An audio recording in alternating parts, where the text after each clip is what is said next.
recently announced Zenfone 2 Deluxe comes with the same model number, that is, ZE551ML, which was of the 4GB variant model of Zenfone 2. There are only a few differences between these two devices with same model numbers. One is the back panel, while second is that it comes with 3000 mAh battery, as well as it only comes in 64GB and 128GB models. There is also a special edition announced by the company with 256GB internal storage, which is the highest storage space on any smartphone yet.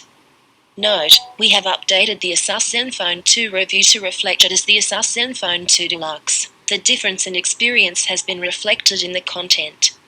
Since most of the hardware and software on new Zenfone 2 variant is same as the original Zenfone 2 introduced earlier this year in April.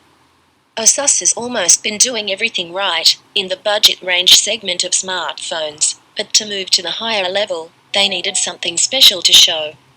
Not even a year since the company entered the Indian market, it has made its mark with the Zenfone 5, and some variants having different sizes and inclusions.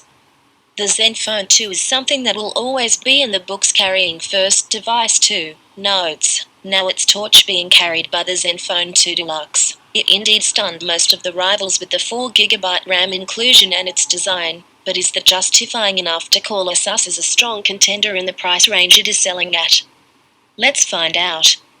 When Asus makes an announcement, it isn't about a single device standing tall, it is an army of phones, even this time. But with the Deluxe model, you get 4GB of RAM, 1080p display, and the option of 64GB and 128GB internal storage. That's it, no different set of chipset or anything.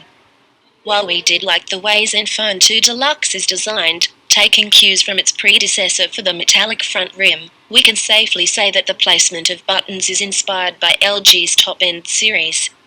Buttons placed on the back is what we have seen from LG G2 and several smartphones from LG after that. But again, it isn't totally the same, and Asus has placed the power button on the top, making it an actually bad position that is hard to reach, and the metallic button is not really responsive always. The back panel on the device is a combination of over 500 tessellated triangles, giving it an attractive look. But it isn't easy to hold in a way because of the large screen and the sharp edges, as you tend to hold it tight due to the curvy back.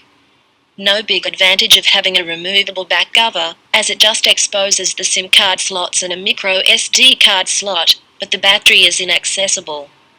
Gorilla Glass 3 protects the 5.5-inch 1080p display, and that is quite an upgrade from the 5-inch 720p display on the Zenfone 5.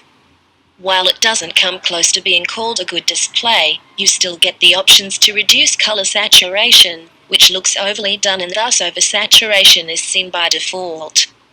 Balance, reading, vivid and custom modes are available to change the saturation and temperature on display.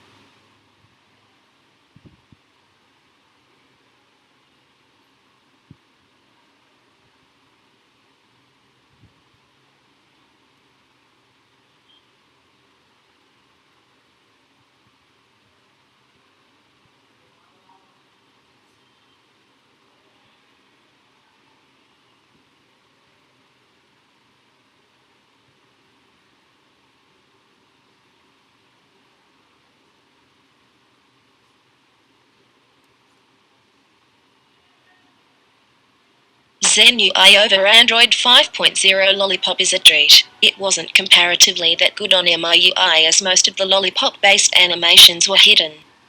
But here, you get to see some, including the merged notification panel and quick settings. Again, it isn't entirely material design UI. As major elements are from what Asus has in its previous devices initially, this is a 13-megapixel camera on the back, with a dual LED flash and some excellent modes to play around with, but at the same time, the 5-megapixel shooter, although have a good software support with capture options, it doesn't come out with good quality selfies. Especially with the sharpness being too high, this usually isn't impressive, as you tend to see natural and odd-looking pictures. You can see the captures below. Safe to say that the Asus Zenfone 2 Deluxe, although has a powerful 3000 mAh battery, it won't be sufficient when you do what you got to do with that internal specs. Multitasking, gaming, apps in the background and lot more, does drain out the battery before the end of the day.